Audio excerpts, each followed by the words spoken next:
Welcome to poker vlog number 5. So today's poker vlog is about another private cash game that I played. The blinds again were 50 cents, $1.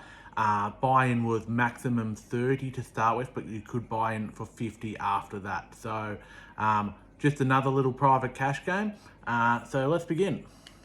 Okay, so for the first interesting hand of the night, I'm in late position. It actually gets folded all the way around to me. I look down at Queen Jack of hearts. So suited connectors here, high suited connectors. So I decide that I'm just gonna sort of half slow play these. So I'm just gonna raise to $2. So I just do the min raise. It gets folded around to the big blind who calls. So it's only me and the big blind going to the flop. So the flop comes Queen 8-8. Now the big blind only has $4 behind, and he decides to push all in.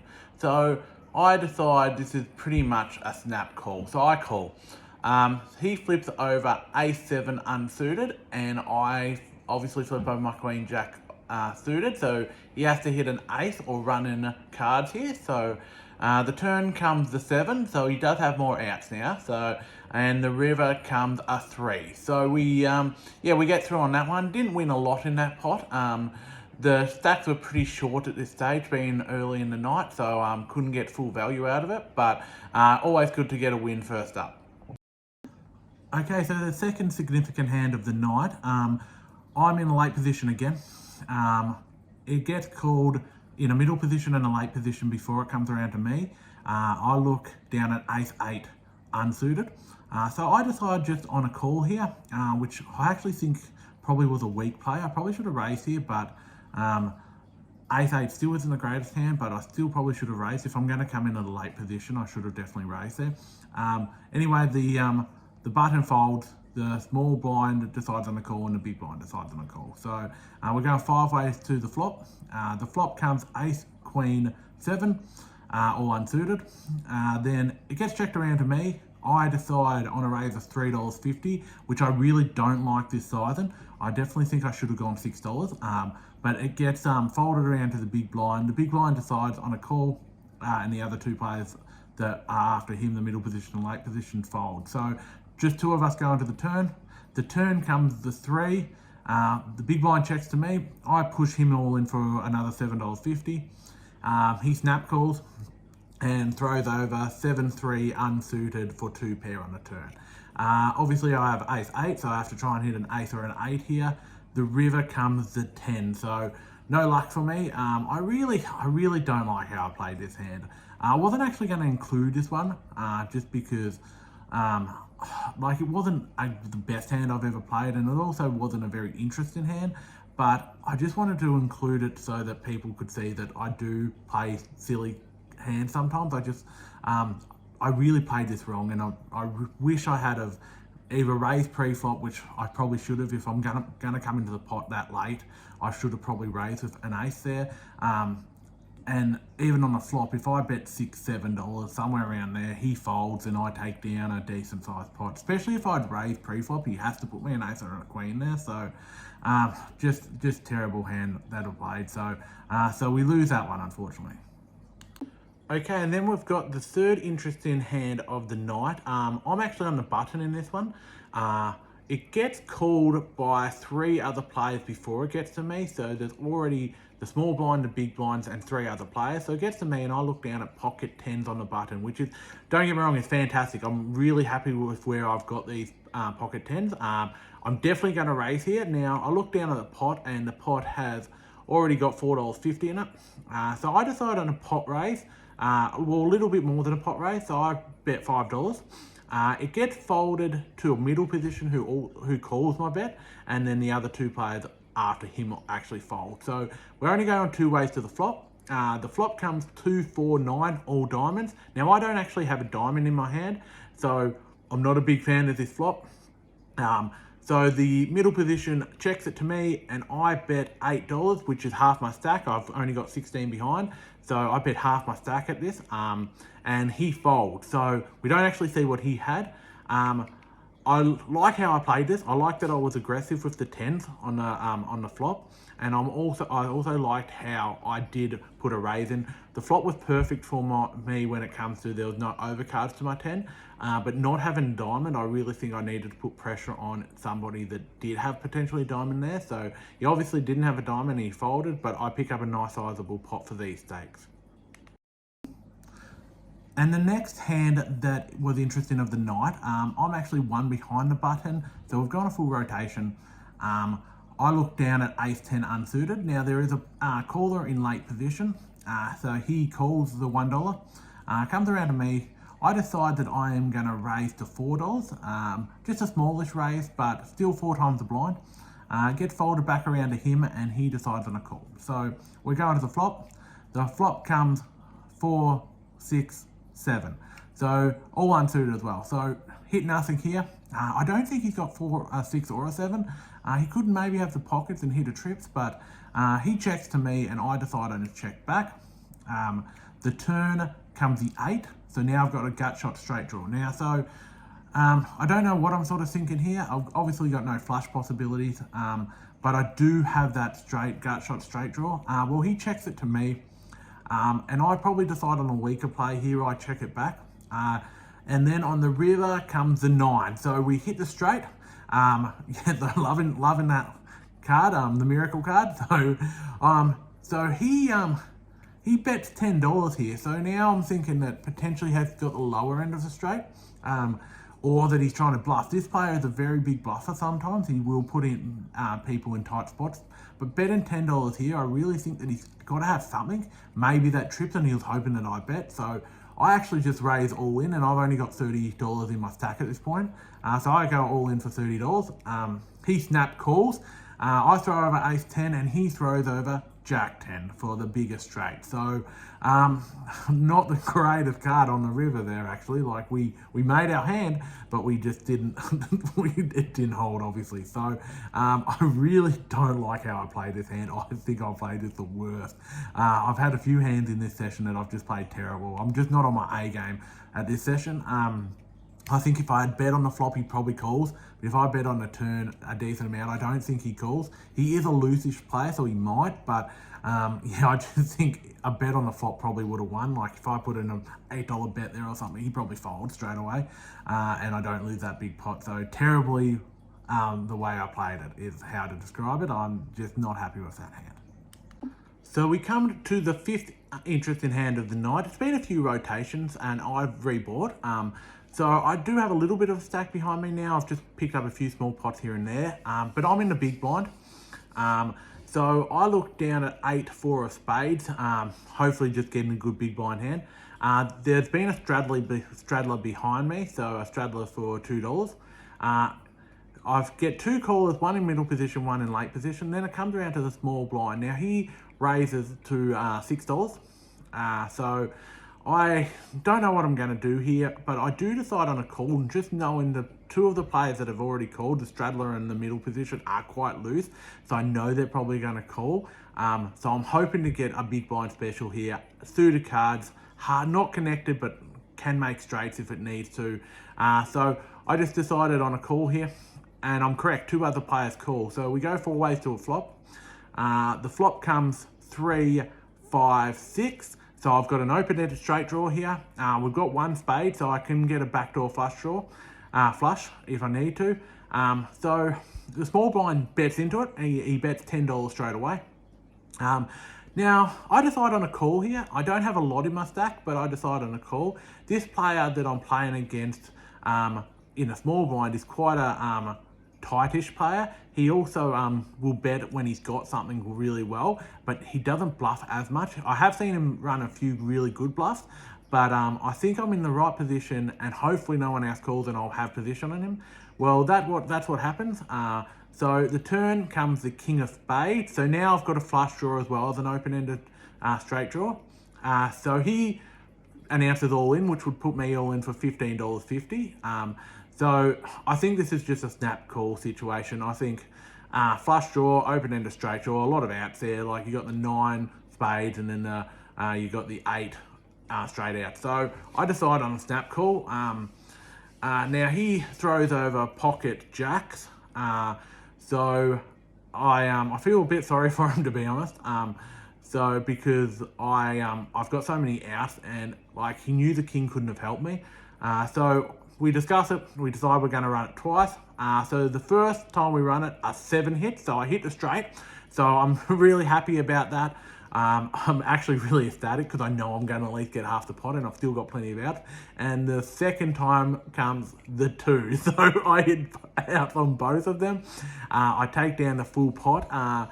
Very unlucky for him. I have beat him in a few hands over the last probably 12 months, 18 months. And yeah, he's just been very unlucky against me. He's won a little bit against other people, but just very unlucky against me. So I take the full pot there, very lucky. But I do think it was the correct call here. I think having a straight possibility on the flop, I could have probably seen a fold with $10 there, but with how much was already in the pot, I think you just got to call that, hoping that a spade or you get the straight. And when a spade does come, you can't fold that many outs for only another 15.50 in that pot. So just unlucky for him, but a very, very, very well needed pot for me. Then we have the next interesting hand. This one, I'm actually under the gun. I look down at pocket 10s. So I actually decide that I'm going to raise this to $4, just 4 times the blind. I get 3 calls, one in middle position, late position, and button call, and the blinds fold. So we go to the flop. The flop comes 9, 3, 4, 2 spades. So I've got an over pair. I know I have to bet here. I just know that I'm going to have to bet this because with the over pair and the 2 spades, I need to get people off any draws or potentially any overcards on my 10s already. It's nearly a perfect flop for me. So, so I bet $15 into this pot, which is quite a big bet. There is $16 in the pot plus a blind, so there's $17.50 in the pot, I think. So it's just not quite a pot size bet, but definitely enough to warrant people not coming along. Well, unfortunately that doesn't work. I have 2 people call, the middle position and the button calls of $15. So the turn comes a 9, which pairs the board. So I decide I'm just going to raise all in here. I don't think anyone's called with the 9, just knowing the players that are in this hand. I think they actually raise me if they've hit the 9. So I just raise. And I decide to go all in effectively for $35, and both players fold. So we get that one through, win a very nice sizable pot there. I really, really love how I played this hand. I think the pocket 10s, raising under the gun was the correct move. You don't really want to get too many calls. We did get 3 calls, so I could have potentially raised a little bit more there, but I did get paid off for that. And then on that flop with just the 2 spades and everything under a 10, I don't want to not bet there or just bet small and try and get somebody in that comes in with and has, say, king queen or something, because they might hit those 2 outs and there's already enough in the pot. So betting the $15 I think was the correct play there. So yeah, get that win, and the stack is starting to look good. So we come to the next hand. I decide on a straddle here. I'm under the gun and I just decide on a straddle. I don't do this a lot, but I just decided to mix it up a little bit here, make the player think that I'm gambling a little bit, even though I'm not. Now I look down at ace queen unsuited, which is one of the best hands I can get in a straddle. Normally when I do straddle, I get like jack 7 or something. So, so yeah, we get 2 callers for the $2.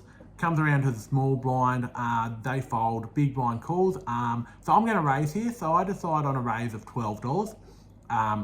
The middle position that it previously called folds, the button calls, and the big blind calls as well. So we go to a flop.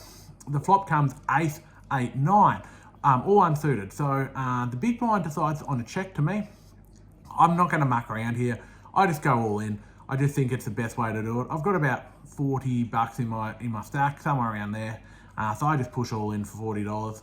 I don't think this is an over bet at all. There's about $40 in the pot, 30 something in the pot. So I think that's fine to play. The button folds, but the big blind actually calls. So now I'm a bit worried, to be honest. The big blind throws over ace 7. So does have a backdoor straight draw, can hit 2 pair. But obviously he's got the ace and I've got a high kicker. We decide just to run it once. The turn comes a 3, so now he has to hit that 7. to beat me, and then the river comes to 4. So he loses that pot, I win it. He was only all in for $5 anyway, so I actually wasn't all in for my $40. So I only pick up an extra 5 there. Look, I think I played it okay, but like I could have probably tried to milk the other player. I knew the big blind was only going to be in for $5 anyway. So if I put in a bet of $5, $6, somewhere like that, I might have got the other player. But the other player didn't tell me what they folded either, and they possibly could have got there with pocket 3s, pocket 4s. Who knows? So sometimes it's good just to get the win. So yeah, so I pick up a sizable pot there, but not as much as I probably could have. All right, and then we've got the last interesting hand of the session. Now, I'm in late position, one behind the dealer here. So a middle position calls, the person next to me calls as well, just the $1. So I look down at King 10 of hearts. I decide I'm just going to call here as well, just see what happens on the flop, hopefully use my position. I get folded around to the big blind, who puts in a raise of $4.50. So the middle position calls, the later position calls, so I have to call here. So I just call. The flop comes 2, 6, 7, all rainbow. Terrible flop for me. Like I'm not happy where it is, but I'm happy with my position. This is the beauty of playing position sometimes, is you can see what the other players are going to do. So the big blind continue bets, he continue bets to $6, which is a small continue bet here. With what's in the pot already, I would have actually thought that would have been around the $10 mark, but I'm not complaining. Now the middle position calls, the later position calls. I feel like I've just got a call here, 2 overs. I know how the big blind plays. I know that he's possibly got an ace queen, ace jack, somewhere like that. He doesn't have high pockets. I just know this, just the way that he plays. So I decide on a call. There was one hard on the flop as well, so I could get a backdoor flush here.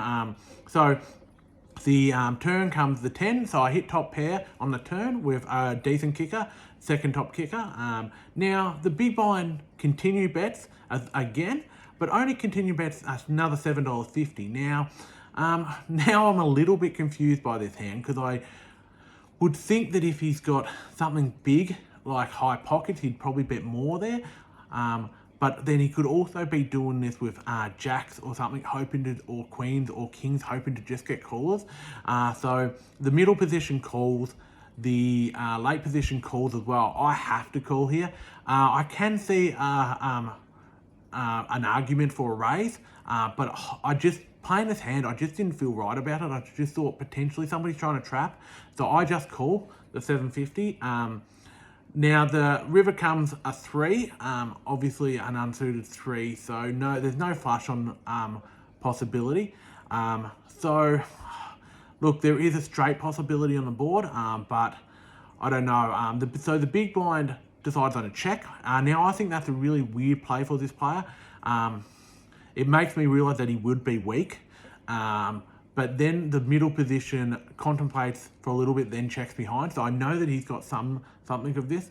Late position checks to me. So now my decision is whether I'm going to check this down and go to showdown with hopefully my 10 to win, or whether I want to bet. Now, I've contemplated a bet for a long time here, but I actually decided against it, so I decided on a check. So I flip over my 10, which I didn't have to straight away. I could have seen what everybody else had, but I don't like to slow roll a lot of people, so I just flip over my 10, and everybody else folds. So my 10 was good there.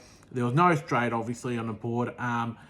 Do I think I played this correctly? No. I think I could have got a little bit more value out of the river there, but my biggest concern was to bet, say, 10 or 12, and then someone goes all in over the top. I never could have called there. So with what was already in the pot, it was a very sizable pot already. So I feel like I did play that correctly. Sometimes just playing a little bit weaker can get you better results, because it doesn't make you make the hard decision. So good sized pot there, and I get the win. Okay, so we come to the end of our session. Not a bad night for me. We played for about 4 hours. So I bought in for $80 in total, and I actually cashed out at $105. So profit of $25. Not my greatest session, but always good to get a winning session in the books. there was a few hands that I don't think I played correctly, a few hands that I could have definitely got out of, but there was also a lot of small hands that, when I was in the blinds, I was just throwing $1 away. There was a lot of hands where I just had to throw. It was a very card dead night of sorts. Other than the hands that I sort of have shown you, there wasn't many other hands that I could have included in the vlog. So quite a small win there, but a win regardless. So, all right, thank you very much for watching this vlog. Thank you very much for everybody that's subscribed to these videos. Please, if you haven't, can you subscribe? I'd love it. Just helps grow the channel an awful lot. Makes me be able to do other videos, which is really good. Also, you won't miss a video as well. So my next few vlogs that I have coming out, next few poker discussions, you won't miss. Now, if you want to see any more of my videos, obviously just look up Yo Poker on YouTube, or you can see some up here. They'll pop up any minute. So thank you very much again, and I shall see you next time.